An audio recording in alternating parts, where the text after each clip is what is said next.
नमस्ते विद्यार्थी मित्रांनो, आज आपण इयत्ता 7वी 8वी आणि सर्व स्पर्धा परीक्षांना उपयुक्त असणारा संधी या व्याकरणाचा महत्त्वाच्या घटकाविषयी चर्चा करणार आहोत। अगदी मुलांना आमच्या लहानपणापासून सुद्धा संधी म्हटलं की खूप अवघड वाटायचं, पण हे अवघड केव्हा वाटतं जेव्हा आपला वर्णमालेचा अभ्यास नसतो। तुम्ही आता याच्या पाठीमागचे व्हिडिओ सगळे तुम्ही पाहून घ्या की वर्णमालेचा अभ्यास करताना त्याच्यात स्वर कोणते, व्यंजन कोणते, संयुक्त स्वर कोणते, सजातीय स्वर कशाला म्हणायचं, विजातीय स्वर कशाला म्हणायचं, ही सगळी जोडाक्षर कशी ओळखता येतात, त्याच्यानंतर वर्णांची उच्चार स्थानं कशी असतात, कुठे असतात, त्यांना काय नावं आहेत, हे सगळं अभ्यास केल्यानंतर आपणाला संधी हा जो टॉपिक आहे तो अतिशय सोपा जातो। तर बघूया आपण, आता मी फळ्यावर लिहिलेला आहे त्या चार्ट कडे बघून आपण त्या चार्टचं विश्लेषण करूयात की वेळ कमी जावा, व्हिडिओ मोठा होऊ नये यासाठी मी अगोदर फळ्यावर लिहून ठेवले।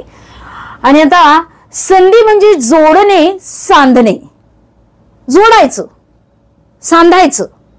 पण काय जोडायचं, काय जोडायचं, काय दोन शब्द एकमेकांना जोडायचे की दोन अक्षर एकमेकांना जोडायची का स्वर चिन्ह एकमेकांना जोडायची, काय जोडायचं काय, तर ते इथे लिहिलेले आहे बघा।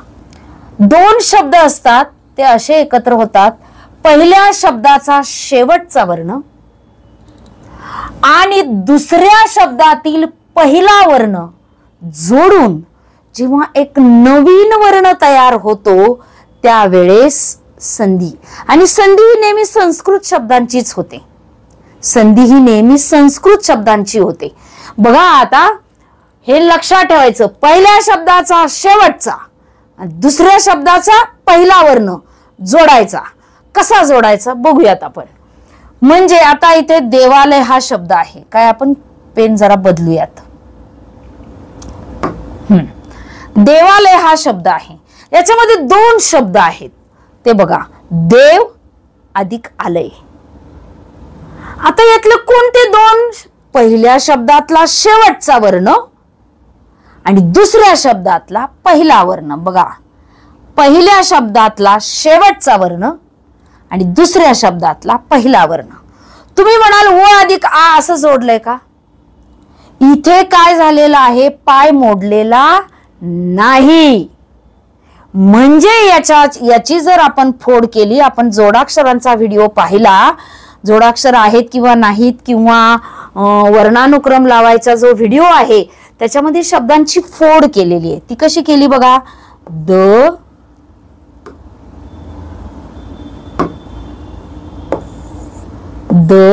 अर्धा, त्याच्यात ए दे अधिक व अर्धा अधिक अ। मग या शब्दातला शेवटचा वर्ण काय झाला, अ। आता याची जर फोड केली तर काय होणार, आ हा स्वरच आहे, अधिक ल अधिक अ अधिक य अधिक अ, आलय।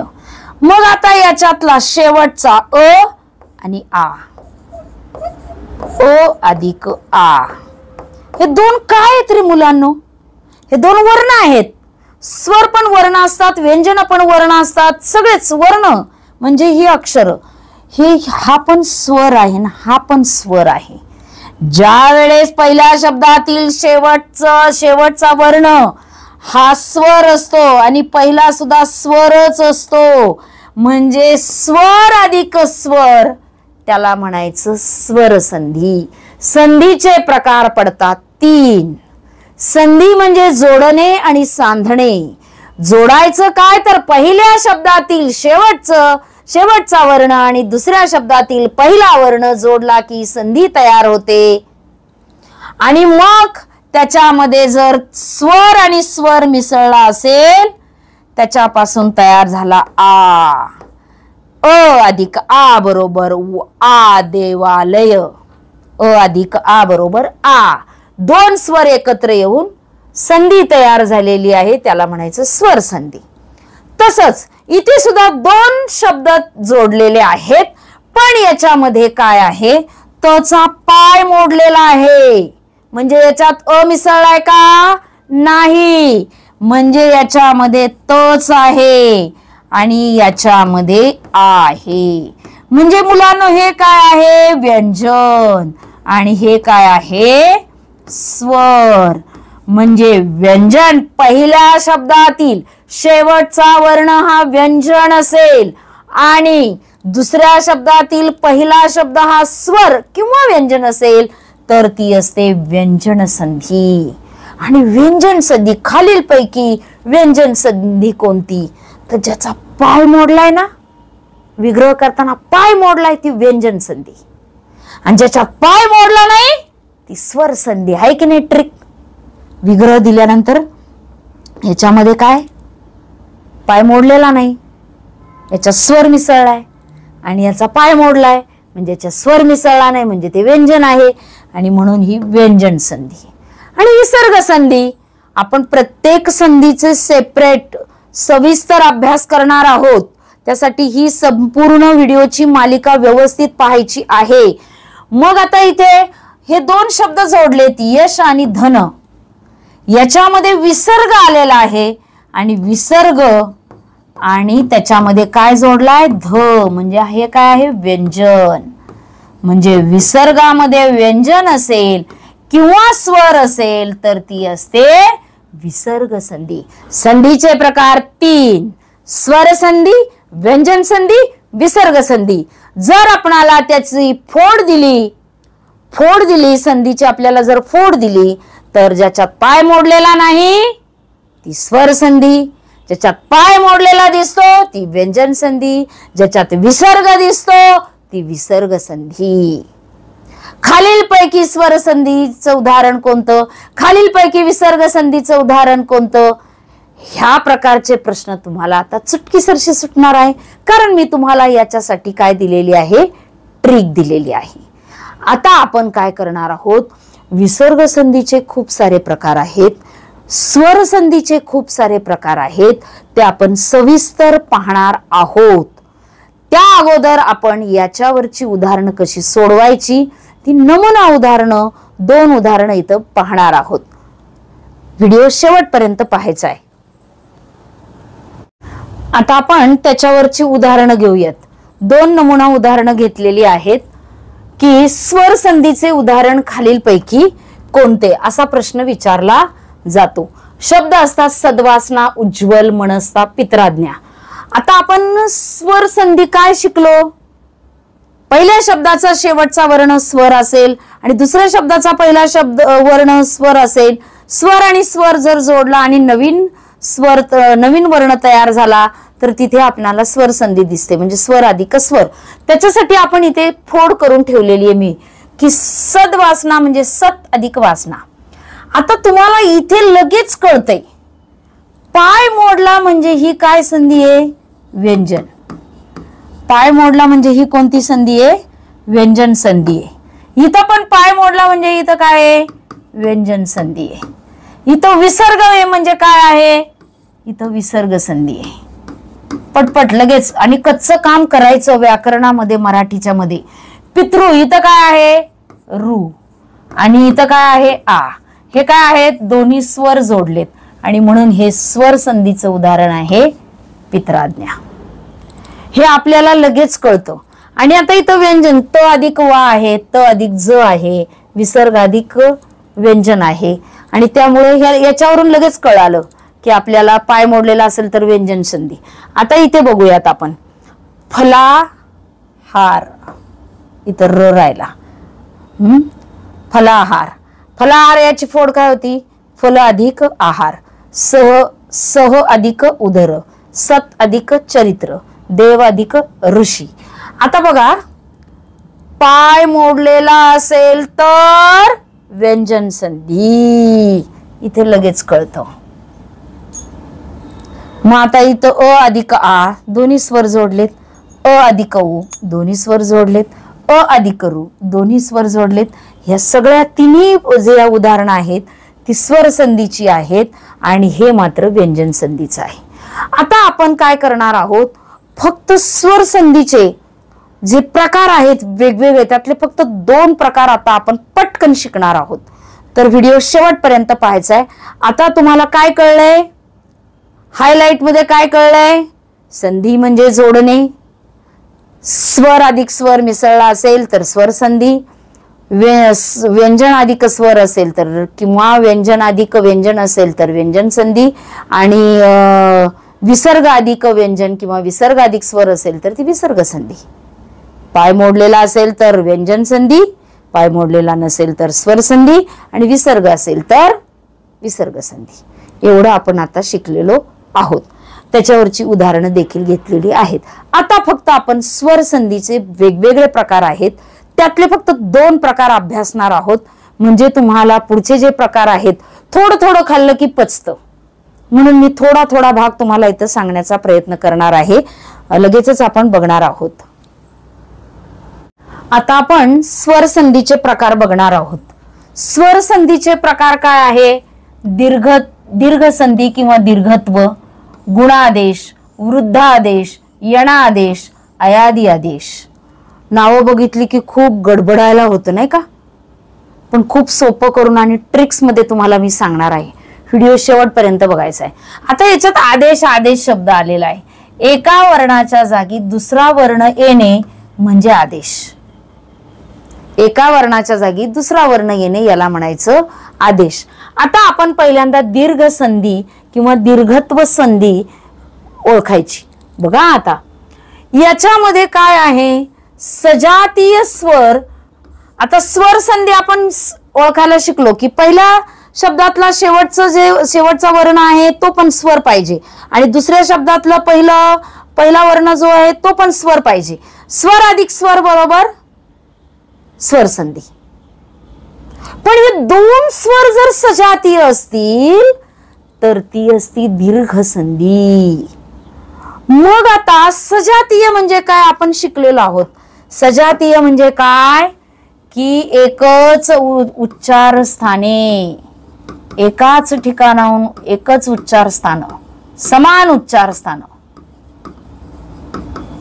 म्हणजे बघा अ हे सजातीय स्वर झाले. ए ऐ समान ठिकाणाहून उच्चार होतो. उ समान ठिकाणाहून उच्चार होतो, आणि म्हणून ते सजातीय स्वर आहेत. मग 2 सजातीय, पहिल्या शब्दातलं शेवटचं वर्ण तो पण आणि दुसऱ्या अक्षरातलं पहिला वर्ण हे दोन्ही सजातीय असतील तर ती असते दीर्घ संधी. बघा हिम, याच्यात काय आहे? याच्यात काय आहे? आ सजातीय स्वर दीर्घत्व संधी. कवीश्वर ई आणि ई सजातीय स्वर. सजातीय म्हणजे एकाच ठिकाणाहून उच्चार निघतो त्यांचा, झाली दीर्घत्व संधी. किती सोपं बरं. दीर्घत्व संधीमध्ये काय असतं? 2 सजातीय स्वर एकत्र येतात. 2 सजातीय स्वर एकत्र येऊन ती संधी बनते. आता गुणादेश मध्ये काय आहे बघा? याच्या उलट आहे की विजातीय स्वर एकत्र येतात. म्हणजे अ किंवा आ असेल, पहिल्या शब्दाचा शेवटचा वर्ण काय असेल? अ किंवा आ, आणि दुसऱ्या शब्दातील पहिलं अक्षर काय असणार आहे? पहिला वर्ण काय असणार आहे? ई किंवा ई, आणि ते 2 एकत्र येतात तेव्हा ए तयार होतो. अ अधिक ई ए, आ अधिक ई ए, अ अधिक ई सुद्धा एच. त्याच्यानंतर अ अधिक उ केलं तरी ओ, आ अधिक उ केला तरी ओ, म्हणजे ए ओ. अ अधिक रू केला तरी अर, आ अधिक रू केला तरी अर. म्हणजे बघा आता इथं तुम्हाला उदाहरण देऊन समजावून सांगते की हे आपण हे झालं की पुसलं जाते ते.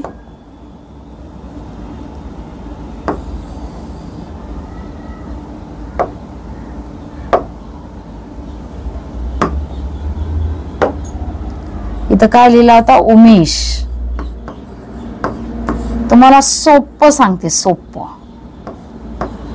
जर ज्या शब्दातील दुसरं किंवा तिसरं अक्षर दुसरं किंवा तिसरं म्हणजे याच्यातलं अक्षर मात्र्याचं असेल, एक काना एक मात्र्याचं असेल, किंवा अर उच्चार र चा उच्चार आला असेल, तर ती असते गुणादेश. ती संधी काय असते? गुणादेश. किती सोपं बरं बघा. दुसरं अक्षर एक मात्रा, एक काना एक मात्रा किंवा र चा उच्चार असलेला आलं तर ती असते गुणादेश. बघा आता आपण काय करूयात, याची फोड करूया. आता उमा किंवा उमा असं धरलं तरी काय होईल? उमेशचं काय होईल? उमा अधिक ईश, आ अधिक ई. हे काय आहेत? विजातीय स्वर आहेत. काय आहेत? विजातीय स्वर. आता इथे बघा, चंद्र अधिक उदय, द्र. इथं काय आलाय बघा? र चा उच्चार आलाय. अ अधिक उ. काय आला? अ अधिक उ. काय झाला? इथं अ अधिक उ बरोबर ओ. दुसरं अक्षर, दुसऱ्या शब्दाला जर एक काना एक मात्रा असला किती गुणादेश. दुसऱ्या शब्दाला एक मात्रा असेल, उमेश, महेश, राजेश, हे सगळे गुणादेश. मग आता सप्तर्षी. आता सप्तर्षी मध्ये बघा काय आहे? सप्त अधिक ऋषी. आता इथं काय आहे? अ अधिक रू. हे काय आहे? विजातीय स्वर झाले. अ अधिक रू बरोबर अर. सप्तर, सप्तर्षी, महर्षी, हे सगळे काय आहेत? गुणादेशाची उदाहरणं. गुणादेश मध्ये ए ओ अर. ए ओ अर म्हटलं की गुणादेश. ते दुसरं अक्षर असेल एक मात्र्याचं, एक काना एक मात्र्याचं आणि र चा उच्चार आलेला असेल तर आपण गुणादेश म्हणायचं. दोन सजातीय स्वर आले की दीर्घ संधी. आणि म्हणजे दीर्घ उच्चार असतो. दीर्घ स्वर कोणते? ते पहिले आता शोधायचे. पुन्हा पहिल्या टॉपिक कडे जायचं, पहिल्या घटकाकडं, की दीर्घ स्वर कोणते ते शोधले की तुम्हाला लगेच त्याचं उत्तर कळणार आहे. आता आपण वृद्धादेश, यनादेश, अयादी आदेश हे 3 प्रकार आपण पुढच्या व्हिडिओमध्ये पाहणार आहोत. पण आज आपण जे शिकलेलो आहोत ते अतिशय सुंदर पद्धतीनं, थोड्या पद्धतीनं, थोडा घटक घेऊन शिकलेलो आहोत. त्यामुळे तुम्हाला नक्की लक्षात आलं असेल. जरी लक्षात आलं नसेल तरी व्हिडिओ पुन्हा पहा.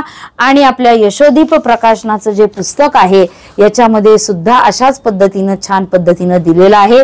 तर त्याच्यातीलही स्वाध्याय सोडा. या व्हिडिओच्या खाली लिंक दिलेली आहे. डिस्क्रिप्शन बॉक्स मध्ये लिंक दिलेली असते. त्या लिंकवर टच करून त्या खालील ऑनलाईन टेस्ट देखील सोडवायची आहे. हा व्हिडिओ सर्वत्र शेअर करायचा आहे आणि आपण सुद्धा हा व्हिडिओ पाहायचा आहे. तुम्ही हा व्हिडिओ शेवटपर्यंत पाहिल्याबद्दल धन्यवाद. थँक्यू.